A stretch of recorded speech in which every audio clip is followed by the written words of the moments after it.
Di sini saya akan menjelaskan tentang kata serapan. Kata serapan adalah bahasa lain atau juga kata serapan adalah diintegrasi. Jadi, kata serapan adalah diambil dari bahasa lain dan diintegrasi atau diperbarui. Fungsi dari kata serapan yaitu 1. Memperkaya ragam bahasa Indonesia. 2. Memberikan pengetahuan bahasa asing.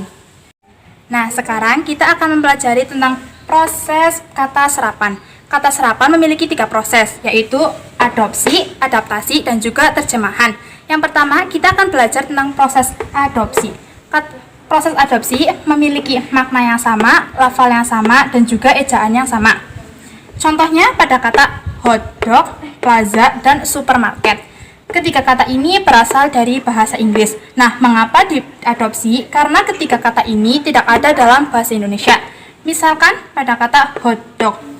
Kata hotdog dalam bahasa Inggris memiliki makna sebagai makanan. Begitu juga dalam bahasa Indonesia memiliki makna sebagai makanan. Kata hotdog, pelafalannya dalam bahasa Inggris adalah hotdog, dalam bahasa Indonesia pun tetap menjadi hotdog.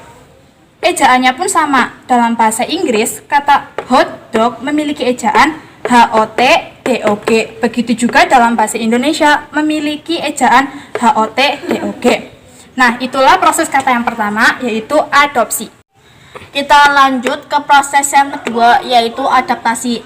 Adaptasi memiliki ejaan berbeda dalam bahasa Indonesia dan juga lafal berbeda dalam bahasa Indonesia, tetapi memiliki makna yang sama di dalam bahasa Inggris maupun bahasa Indonesia. Contoh, option menjadi opsi, organization menjadi organisasi, maksimal menjadi maksimal. Sebagai contoh, option di dalam bahasa Inggris ejaannya yaitu OPTION, sedangkan dalam bahasa Indonesia menjadi OPSI. Begitu juga dengan pelafalannya berbeda. Dalam bahasa Inggris, option, di dalam bahasa Indonesia opsi. Memiliki makna yang sama, yaitu hak untuk memilih. Dan proses yang terakhir yaitu proses penerjemahan atau pungutan. Dalam proses penerjemahan atau pungutan, konsepnya sama dan langsung diterjemahkan. Contohnya yaitu overlap, pilot project, dan tryout. Kata overlap jika diterjemahkan dalam bahasa Inggris ke dalam bahasa Indonesia menjadi tumpang tindih, dan kata pilot project diterjemahkan dari bahasa Inggris menjadi bahasa Indonesia menjadi proyek rintisan, dan yang terakhir adalah tryout jika diterjemahkan dalam bahasa Inggris ke dalam bahasa Indonesia menjadi uji coba. Jadi kesimpulannya dalam kata ini yang dipakai adalah kata yang sudah diterjemahkan, bukan kata sebelum diterjemahkan. Di sini ada data mengenai penyerapan bahasa asing dalam bahasa Indonesia. Yang pertama adalah bahasa Arab dengan 1475 kata, Belanda 3280 kata, Tionghoa 290 kata, Hindia 7 kata, Portugis 131 kata, Inggris 1610 kata, dan Sanskerta 677 kata.